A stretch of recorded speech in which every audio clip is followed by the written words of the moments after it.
Movie की शुरुआत में हम देखते हैं कैसी बेल्डॉन को पड़ोस के अजीब दिखने वाले कुत्तों की और नीली आंखों वाले एक शैतान बच्चे की डरावनी हेलुसिनेशंस आती हैं, जहां पर वो बच्चा उसका पीछा कर रहा होता है।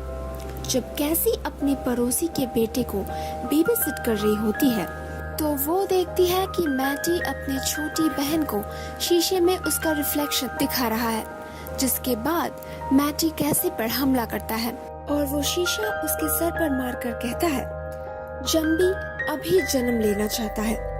कैसी इस घटना से शॉक में चली जाती है और उसे सुलाकर वो उस घर से चली जाती है। कैसी की दोस्त रोमी उसे एक सुपरस्टिशन के बारे में बताती है। वो कहती है कि नवजात बच्चों को 1 साल तक आईना नहीं दिखाना चाहिए वरना उनकी मौत हो जाती है। जब कैसी की आंखें अपने आप रंग बदलने लगती हैं, तो डॉक्टर उससे पूछता है कि कहीं वो ट्विन तो नहीं है, क्योंकि ऐसी घटनाएं हेटेरोक्रोमिया या फिर टेट्रागैमेटिक काइमेरिज्म की वजह से होती है और ये बिल्कुल नॉर्मल है। कैसी के पड़ोसी की नवजात बच्ची जब मर जाती है तो कैसी के मन में रोमी की कही हुई बात घर कर जाती है।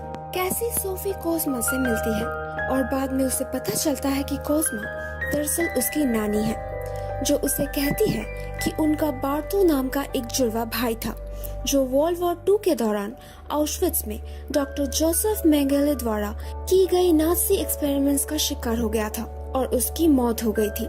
एक डिबक ने उसके भाई को फिर से जिंदा किया था, उसे हमारे दुनिया में आने की पोर्टल की तरह इस्तेमाल करने के लिए।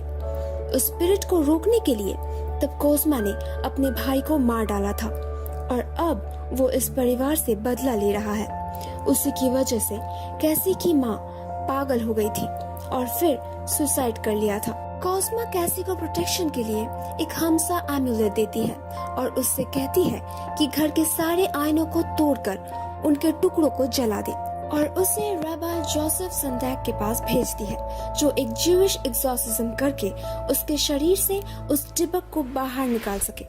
संदैक कैसी की कहानी का विश्वास नहीं करता, मगर फिर उसे अपने सिनेगॉग में एक उल्टे सिर वाला कुत्ता दिखता है। वो डिबक पहले कोस्मा को और फिर रोमी को मार डालता है। रोमी को मारने के बाद कैसी और उसका बॉयफ्रेंड मार्क दोनों ही उस डिबक को देखते हैं और उन्हें ये एहसास होता है कि वो डिबक और भी शक्तिशाली हो रहा है। संदैक, मार्क, एपिस्कोपल प्रीस्ट आर्थर विंडहैम और कुछ और लोग वॉलंटरली इस एक्सॉर्सिज्म में हिस्सा लेते हैं, मगर एक्सॉर्सिज्म के दौरान वो डिबक उन पर हमला करता है, जिस वजह से कुछ लोग मारे जाते हैं और कुछ लोग बुरी तरह से घायल हो जाते हैं। वो स्पिरिट विंडहैम को पोजेस कर लेता है और फिर कैसी और मार्क का पीछा करता है, पर जब मार्क विंडहैम को बेहोश कर देता है तो वो स्पिरिट मार्क को पोजेस कर लेता है।